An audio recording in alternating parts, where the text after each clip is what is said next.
കൂട്ടുകാരെ, അപ്പോൾ ഇന്നത്തെ പരിപാടി എന്ന് വെച്ച് കഴിഞ്ഞാൽ നമ്മൾ ഇത് കേട്ടോ, ഇത് വെച്ചൊരു ചെറിയൊരു അച്ചാർ ഒന്നുണ്ടാക്കി നോക്കാം എങ്ങനെയുണ്ടെന്ന്.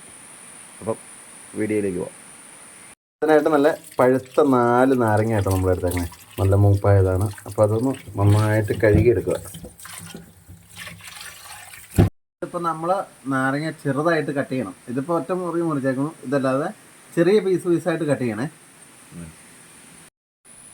അപ്പം ഇതാട്ടോ, ഇതുപോലെ നമ്മൾ കുരുകുരാന്ന് ഇങ്ങനെ അരിയണം കേട്ടോ. അപ്പോൾ ഇതാണ് കടുവപ്പുളി നാരങ്ങ അച്ചാറിടാൻ വേണ്ടിയിട്ട് ഇങ്ങനെയാണ് അരിഞ്ഞെടുക്കുന്നത്. ഇതുണ്ടോ, ചെറിയ പീസായിട്ട്. അപ്പോൾ നമ്മൾ അതിനായിട്ട് ഒരു 2 ടേബിൾ സ്പൂൺ ഉപ്പിടുവാണ്. ഉപ്പ് ചേർത്ത് കൊടുക്കണം. ഉപ്പ് തിരുമ്മി വയ്ക്കണം. അതിനായിട്ട് നമ്മൾ ഇച്ചിരി കാന്താരി കിട്ടിയായിരുന്നു. കാന്താരി, ഒരു 2 ഇതള് വെളുത്തുള്ളി, 5-6 ഇള ഉള്ളി, പിന്നെ ഇഞ്ചി ആവശ്യത്തിന് കുരുകുരുന്ന് അരിഞ്ഞേക്കണം. പിന്നെ നമ്മുടെ എല്ലാമായ കരിയാപ്പില. അപ്പോൾ ഇതെല്ലാം കൂടെ കൂട്ടി നമുക്കത് അച്ചാറിട്ട് കാണിക്കാം. ഓക്കെ, നല്ലെണ്ണ ഒഴിച്ചു. ഇനി നല്ലെണ്ണ ചൂടായി വരുമ്പോൾ കടുക്,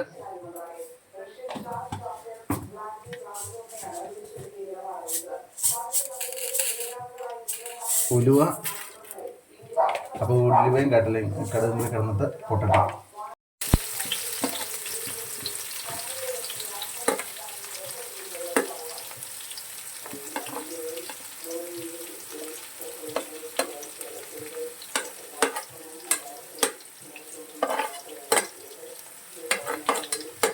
വെളുത്തുള്ളി. ഇനി അടുത്തതായിട്ട് ഇഞ്ചി, കുരുകുര അരിഞ്ഞിട്ട് ഇഞ്ചി.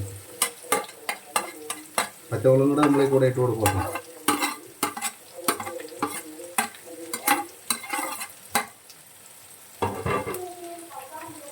ഇനി അടുത്ത കരിയാപ്പില.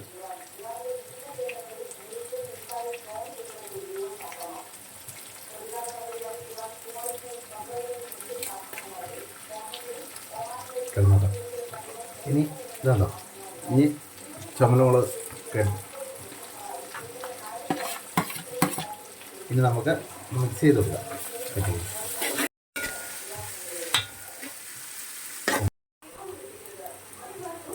അതിലേക്ക് നമ്മൾ ഒരു സ്പൂൺ കായപ്പൊടി ചേർത്ത് കൊടുക്കുവാണേ. കായപ്പൊടി ഇച്ചിരി ഒരു 1.5 സ്പൂൺ ഇട്ടാലും കുഴപ്പമൊന്നുമില്ല. എന്തോരം ഇടണം അപ്പം ടേസ്റ്റ് കൂടാനായിരുന്നു. ഇനി അടുത്തത്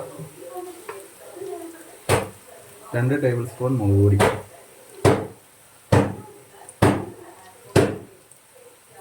നല്ല എരിവ് കിട്ടുന്നൊക്കെയാണ്.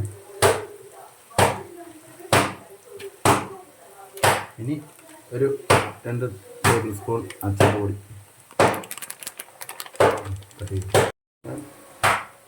ഒരു സ്പൂൺ മഞ്ഞൾപ്പൊടിയും കൂടെ ഇടണേ. ഇറക്കി കൊടുക്കാമേ.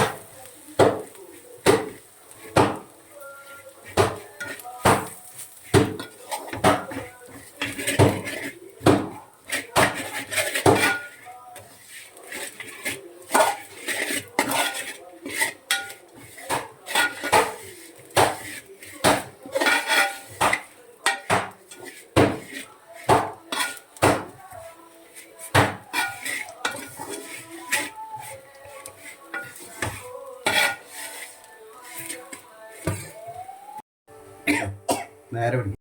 അതിലേക്ക് നാരങ്ങയുടെ നീര് ഒഴിച്ച് കൊടുക്കാം. ഉപ്പ് തിരുമ്മി നാരങ്ങ വെച്ചിട്ട് അതിൻ്റെ നീരങ്ങ് ഒഴിച്ച് കൊടുക്കാം. എന്നിട്ടൊന്ന് കുഴമ്പ് വെച്ച് ചാറാക്കി എടുക്കാം.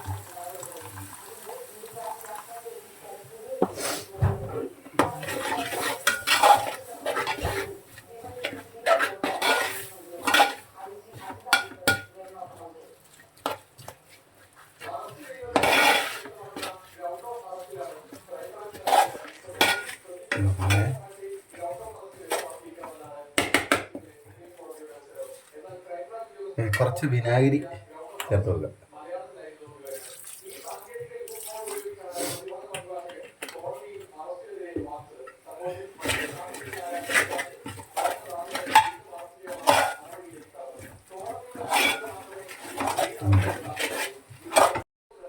നാരങ്ങ അങ്ങ് ഇട്ട് കൊടുക്കാം നമുക്ക്.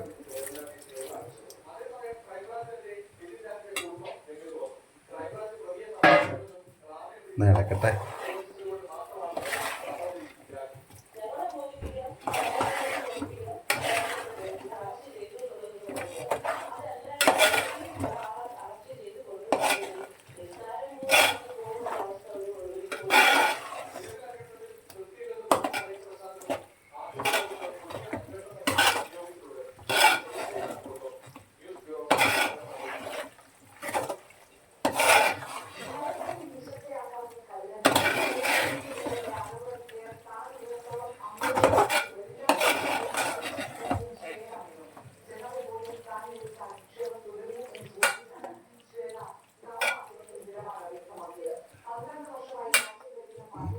അപ്പോൾ കൂട്ടുകാരി, ഇതാണ് സ്വാദിഷ്ടമായ അച്ചാർ.